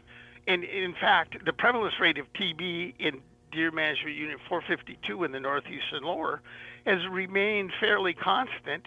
It's gone up and down a little bit, but it's been fairly constant since baiting was banned. And that's been a while now. It's been since 2002. 2002. Many years. The data does not confirm that baiting is responsible for spreading disease. If you look at it from a different perspective and allowed downstate hunters to use bait, now I realize not everybody's a fan of bait. I'd like to see it come back. I would see more deer and probably harvest another deer or two every season. If hunters were allowed to use bait and thin out the herd, couldn't it be looked at that would offset, or even more so, be more positive, more beneficial to the deer herd, and having too many deer on the scene? Isn't that as hurtful in some ways as having CWD? And wouldn't it even maybe knock down the rate of CWD if you've got fewer deer? It would. It would be beneficial to increase hunter success and hunter harvest by removing more diseased deer from the population. It would be beneficial big time in that respect. In fact, the DNR did a study in the Northeast Lower Peninsula in 2001 when they allowed 1 gallon of bait for hunters to see how effective that was. In bow hunters had a much higher rate of success who used bait versus those who didn't, and there was still a significant difference in success rates among gun hunters who used bait versus those who didn't as well.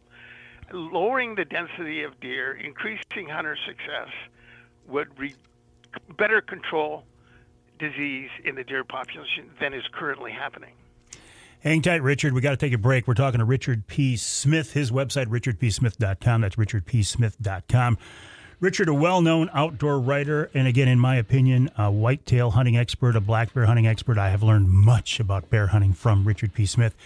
He's also an author, and after the break, I want to talk to him about a new edition of his Great Michigan Deer Tales. I love these books, including, and this one got my attention, the Rompola buck. But we got a lot to talk about with Richard. Again, his website, richardpsmith.com, richardpsmith.com.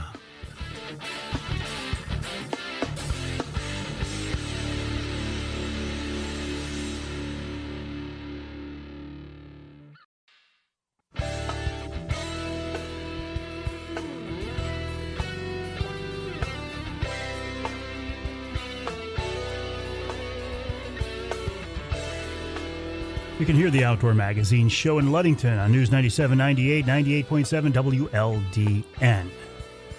You can hear us in Tawas and WIOS. That's 1480 AM, 106.9 FM. And you can hear us north of the bridge in Escanaba on WCHT, 600 AM, 93.5 FM. Talking now with a guy who lives in the Yup. He lives in the Marquette area. His name is Richard P. Smith, noted outdoor writer, hunting expert, and the most recent, Michigan Outdoor Hall of Fame inductee. How cool is that? I think for somebody who spent their entire career in the outdoor media, that is the pinnacle of recognition. So, Richard, I know we've talked about this before, but congrats once again on that. The website, richardpsmith.com, richardpsmith.com. Richard, you've been doing this forever, but you're still a busy guy. I feel like you're not even slowing down yet. I'm trying not to. You slow down and you get rusty, don't you? Yeah. In fact, I came down with COVID 2 years ago and spent a month and a half in the hospital. Oh, geez. I've been trying to catch up on the time I lost when I was in the hospital. Yeah, I forgot about that. I apologize. But speaking of catching up, you've got a new version of your very popular book out. Yeah, book 9 of Great Michigan Deer Tales. It is not actually published yet. The cover for the book is done, and I'm finishing details on the interior, the text of the book. It will be out later this year, but I am offering a pre-publication offer on my website for people who know they're going to want the book, and they can save a few dollars by ordering it now. Go to richardpsmith.com, richardpsmith.com. I'm looking at the cover of the book. I'm looking at the back cover of the book. Here's what really gets my attention. More proof the Rampolla buck is real. Exactly. Can you let a little bit of the cat out of the bag? Well, a guy who manufactured the bow that Mitch killed that huge typical buck with in 1998, his name is Chuck Neese. He made the bow Mitch killed the deer with, and after Mitch killed the deer with that bow, Chuck spent 3 days with Mitch talking to people who had seen the buck alive besides Mitch, the one he killed, and he saw the antlers from the buck, examined them, confirmed they were real, and there's no doubt in his mind, after spending 3 days with Mitch and seeing the antlers and talking to other people, that it's a legitimate deer.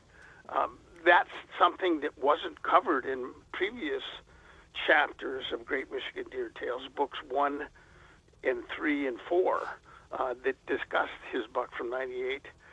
This information from Chuck Neese is brand new. There's also information in this new chapter in book 9 about how Mitch probably benefited financially, big time, from that deer.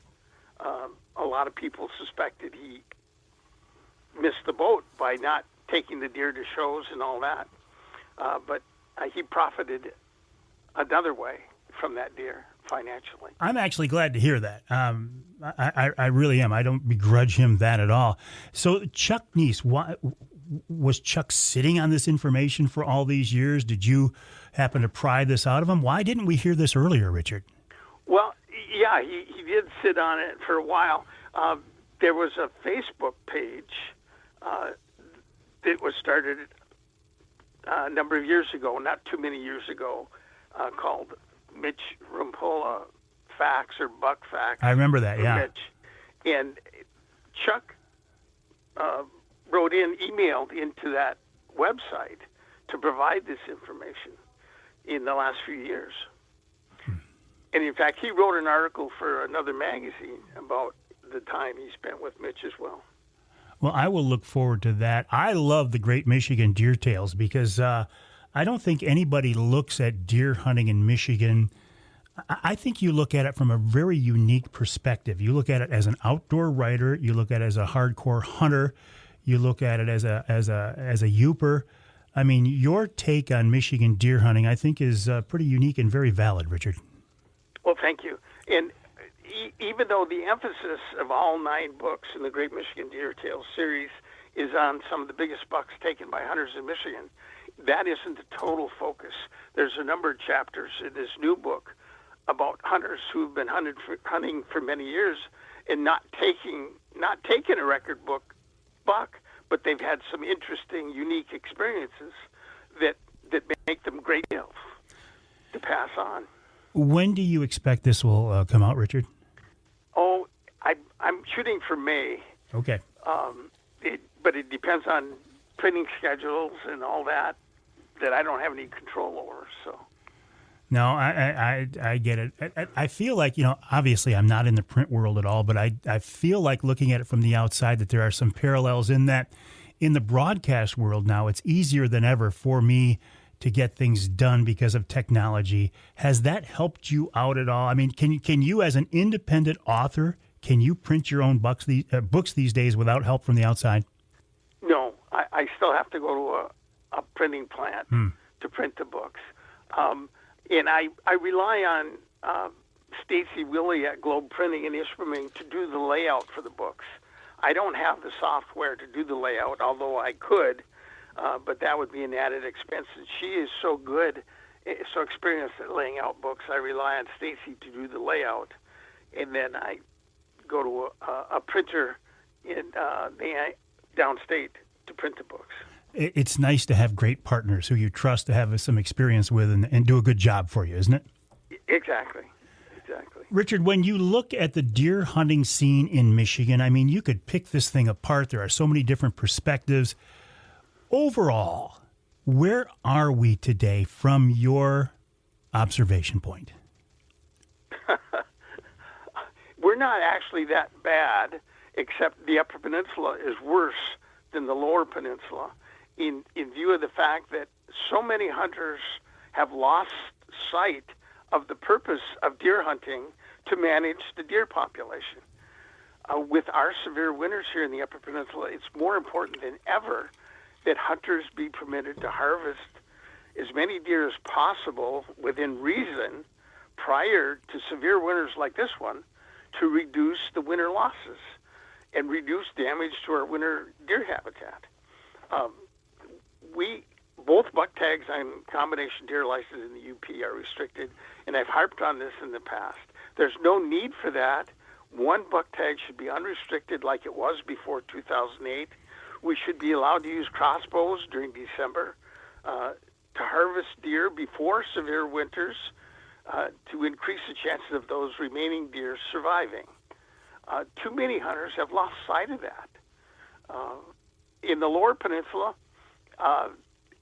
the fact that we have antler point restrictions in chronic wasting disease management zones and no deer baiting in the Lower Peninsula, it's just sad. The disease, chronic wasting disease, could be far better controlled today if baiting had not been banned in the Lower Peninsula. Do you blame the DNR for these decisions or the NRC or a combination of? Well, yeah, a combination thereof. They're looking at research that was done under controlled conditions, claiming it applies to the wild when it really doesn't. But so many biologists don't have the on-the-ground experience like I have.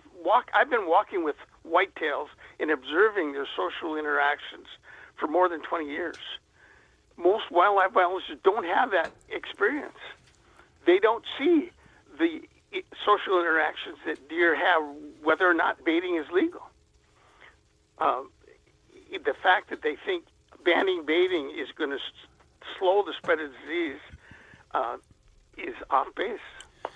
I feel like the DNR is going to get that force down its throat this year, though, through the legislature. I think baiting is coming back in the Lower Peninsula.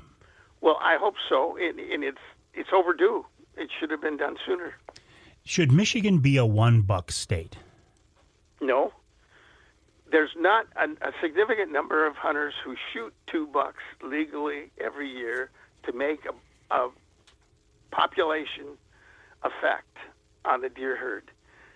The many thousands of recreational hours that second buck tag provides without hunters filling that second tag is extremely valuable. In going to a 1 buck bag limit is not going to benefit the deer herd management significantly. Let's turn our attention to another topic we both love. You kind of got me hooked on this, bear hunting. How is our bear hunting in Michigan? How is our bear management? How are bear numbers? Bear numbers are very high, especially in the Upper Peninsula. We need more bear licenses to better manage the bear population because bears have a significant impact on fawn survival and recruitment. In Drummond Island is a perfect example. Bear numbers declined by 2008 because of the harvest of too many female bears. So they went to a one bear permit for Drummond Island for many years to allow that bear population to increase, which it has. Now it's recovered to the point that it's having a negative impact on the deer population at Drummond Island. There's an annual UP deer camp survey conducted by the DNR. The number of fawns per 100 does reported by hunters on Drummond Island is half of what it is on the mainland due to the high bear population on that island. There's like 20-some fawns per 100 does on Drummond versus 40 plus fawns per 100 does on the mainland, where bear numbers are lower. Well, you are the first person that kind of made me aware of bear predation on whitetails, but that's just one of many topics that I've learned so much from you over the years, Richard. I think you and I could sit down and talk for 3 hours. We don't have time this week, but let's get you back on soon. Let's talk about, well, one topic we could go to, Moose Lift. You were there for Moose Lift 1 and 2, so was I. They got recent moose research, so you keep up the good work. Let's schedule something coming up for you in a few weeks, and you and I will talk again soon. Sounds good, Mike. All right. Richard P. Smith, his website is, appropriately enough, richardpsmith.com. That's richardpsmith.com. That is where you can pre-order book number 9 of Great Michigan Deer Tales, including More Proof the Rompola Buck is Real. I've been saying this for years as well, but not everybody believes it. But when it comes from Richard, with the sources that he has, you've got to give it some credibility. richardpsmith.com, richardpsmith.com. We'll get him back on, too, as we get closer to the time to apply for your Michigan Bear Tag. We'll take a break. More coming up right here on Outdoor Magazine.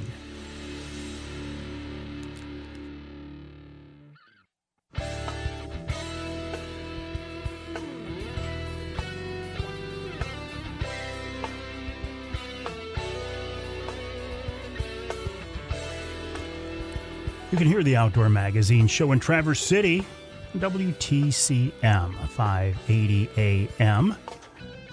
You can hear us in the UP, where Richard P. Smith lives, in Marquette, WDMJ 1320 AM. You also hear us over in Iron Mountain, WMIQ 1450 AM. I must have got a little behind here. You can hear us in Manistee on WMLQ 97.7 FM, and you can hear us in Saginaw on WSGW AM and FM. That's 790 AM, 100.5 FM. Oh, forgot Manistee, WMLQ 97.7. I think I just did that. I'm here in Saginaw in the studios of WSGW, as I am every week. I'm here to record the Outdoor Magazine show here with Charlie Rude. Charlie. No, we're not hearing that today. The weather's kind of cruddy, and there are no families out there. It's going to turn. Charlie, an icon here in this part of the state for broadcasting on WSGW AM and FM and WSGW.com. I would encourage you to listen to our broadcast stations. Check out their websites. You don't have to live in, I'll use one station as an example. You don't have to live in Traverse City to listen to WTCM. You can listen to them online anywhere in the world. That's the case with all of my affiliates, and I would encourage you to check them out. Oh, things coming up. In fact, Charlie Rude of WSGW, along with his cohort, Art Lewis, will be at our big Trinity Monitor Wild Game Dinner and Auction. That's coming up, as you're hearing the radio show, next Saturday. Oh, I'm starting to get nervous now. Next Saturday at the Great Hall in Midland. Doors open at 4:30. Dinner starts at 6, live auction at 7. If you would like tickets, I think we've still got a few left. Probably the best way to get those tickets at this point send me an email to mike@mikeaveryoutdoors.com. That's mike@mikeaveryoutdoors.com. I will respond with the website, the QR code, and the phone number where you can just call and get those tickets. Speaking of making a phone call, March 1st, which is Sunday, reservations open up for our next Wednesday night live at the Lumberjack Restaurant in West Branch, the Forward Corporation Lumberjack Restaurant. That is April 15th. Call for reservations, 989-343-0892, 989-343-0892. There's no cost for those reservations, but I'm not buying your dinner. You got to buy your own dinner. And since that is April 15th, which is tax day, I might be broke. So maybe I might ask you to buy my dinner that night. You never know. April 15th at the Lumberjack Restaurant in West Branch, 989-343-0892. Okay, what else is on my list here? Spring, at least downstate, is kind of playing cat and mouse with us. We don't know if it's here or just around the corner or if it's weeks away yet. Talking with Richard P. Smith in Marquette, he says, don't even talk about spring. He said it's way too early to talk about spring. Talking to my buddy Johnny Bowler over in Seney, who has spent the entire winter on a plow truck. He says, I don't even want to talk about spring. I got to get through winter here first. But Johnny is taking a break.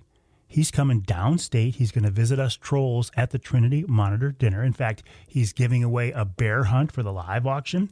He's giving away a deer hunt for the silent auction. We've got African safaris. We've got Detroit River walleye trips. We've got Lake Michigan salmon trips. We've got a walleye fishing trip with me on Saginaw Bay. We've got a whitetail hunt in Illinois. Michigan brand meat products for a year. A quarter of a beef. We've got a predator hunt with Matt Schock. I mean, we have so many wonderful, and guns. Again, I'm going back to the Trinity event because it's right in my. It's looking at me right now. It's been slowly building, and it's been in the background, and it's coming to the forefront. Now it's right in front of me. There it is. Not just me. Everybody on the committee who just does, I got to tell you, just a wonderful job. This is our 9th annual. Really looking forward to it. If you want tickets, send me an email, mike@mikeaveryoutdoors.com, and I will get you in touch with the powers that be. Ice fishing season still going on down here. I did not get on the ice yet, and you know what? Realistically, I will not be on the ice this year. That's okay. It's not a big deal for me. I know many of you love ice fishing. I respect that. I respect any outdoor activity that gets you excited and gets you outdoors. I'm all for it. I don't have to participate or be passionate in all of them. In fact, in Michigan, that would be kind of hard, wouldn't it? My loves, bear hunting. I absolutely love to bear hunt. Turkey hunting. Can't get enough of turkey hunting. If you haven't tried turkey hunting, I would encourage you to do it this spring. The first time you sit out in the woods and you make a call and a gobbler responds, you are going to be absolutely hooked. You might not see that bird, you might not take that bird, but the fact that you're interacting with wildlife, to me, that is the absolute coolest thing about turkey hunting. And it's coming up. It's not that far away. I turkey hunt a lot like I deer hunt in that I don't run and gun. I will be hunting. I'll be hunting with my crossbow again this spring. I set up in a ground blind. I put a decoy or two in front of me, and I'll call a couple times just to let the birds know I'm there. And then I'll sit there and I'll shut up, and I'll wait, and I'll wait. Maybe a little while later, I'll call again. If I hear a hen calling off in the distance, I will call to her. If I hear a gobbler sounding off in the distance, I'll talk to him, but not too much. So I'm getting excited about that. I'm getting excited about springtime trolling season. Don't get ahead of yourself yet, Avery. There's still a lot of winter left. Okay, I know that. We'll take a break here in the Outdoor Magazine Show. When we come back, wild game chef extraordinaire Dixie Dave Minar. He's got a springtime stream trout recipe, and I have video of that recipe.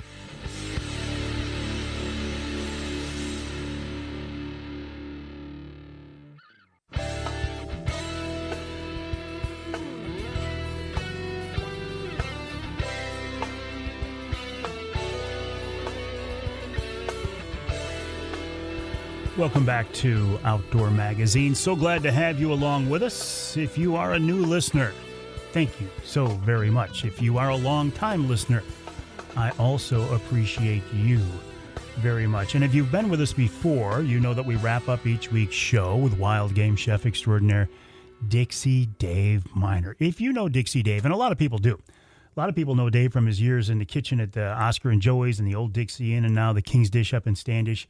If you've talked to Dave before, you know just what a sweetheart of a guy he is. He's just the nicest guy in the world. But man, you get him in a kitchen, and this guy takes control. He is an absolute master with fish and wild game, and he's with us now on the Outdoor Magazine phone line to wrap up this week's show, as he almost always is. David, welcome back. How are you, buddy? Hey, thanks for the kind words, Michael. You know I'm what, fine. Dave? You are an easy guy to say nice things about because you are a genuinely good guy. Well, geez, thanks a lot. So much. So yourself is too. I made you speechless, didn't I? Now, Dave, on this week's recipe, you told me it's on page 42, and I'm going to set the stage here a little bit. I'll let you say what it is, but the story is here. I think I have this one on video. I have my laptop in front of me with a Dixie Dave video folder. I don't see it in there, but I am quite sure I have seen this on my master archive drive. I think I have access to it, and I plan to post it this weekend. But tell us, Dave, what is this recipe? It's a stream-sized trout, rainbow trout with mushroom and basil stuffing. We'll be fishing streams pretty soon here, so I figured I'd get this one out of the way while the getting was good. Yeah, and I'm in my mind, I can see this. I am quite sure I have seen this recently, and I'm quite confident I have it. So let's hear it. I remember doing it for the show. Oh, yeah. Okay, this is for 4 portions. You're going to need a minimum of 4 trout, depending on the size. Say you got some nice 11, 12 inches, and you're going to dress it and bone it from the inside out. We've talked about this before.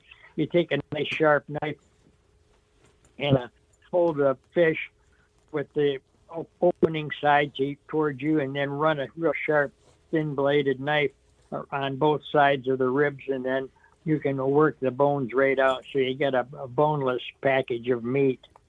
If you use a rapid river knife, it works out even better. It does, doesn't it? I had to work that in. Go ahead, Dave. I'm sorry. All right. You need about 2 to 3 cups of soft cube bread, diced small, a cup of fresh mushrooms. Morels would be best for this dish. I'm telling you what. You got some in the freezer or dried at this time of the year before you can get out there and get some. I would recommend that, but you can use regular button mushrooms too. Juice a quarter cup of scallops or scallions sliced thin, 2 beaten up eggs, a half a cup of groper's fine, 3 anywhere from 2 to 4 cloves of garlic diced up real fine, a couple teaspoons of parsley chopped, and get them ready for to add into this mixture. Milk to moisten the stuffing because the stuffing is going to be kind of dry. 8 to 10 fresh basil or a half a teaspoon of dried olive oil, flour to dredge in, and if you use salt and pepper, by all means do that. So the method we're going to be doing is in a small amount of olive oil, lightly saute the green pepper and the garlic, and then add the mushrooms and the scallions and the basil and cook it for a few minutes just to break the flavor loose. You don't want to have too hot of a fire. And then put everything in a bowl, add the mixture to the breadcrumbs, squeeze in the lime juice, and then the beaten eggs. Mix it very well. And then if it's a little dry, you want to moisten it with milk.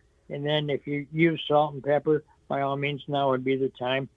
Taste it, microwave a little bit, and make sure it's to your flavor profile. And then pack the stuffing lightly into the boned out fish. Dredge the fish lightly in flour and place the trout in a fry pan with a small amount of oil on both sides. It's a nice warm pan. It doesn't have to be hot because you don't want to burn this.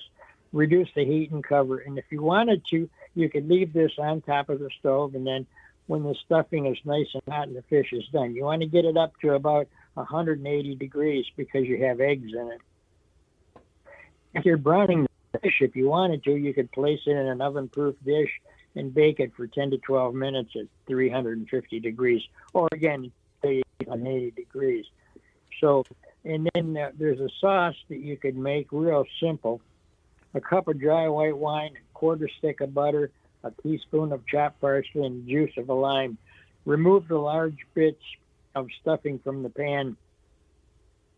And, get rid of that, and then add the wine and stir the bottom of the pan to lift up the glaze. It's called deglazing the pan, and then cook it for 2 or 3 minutes to get the alcohol flavor.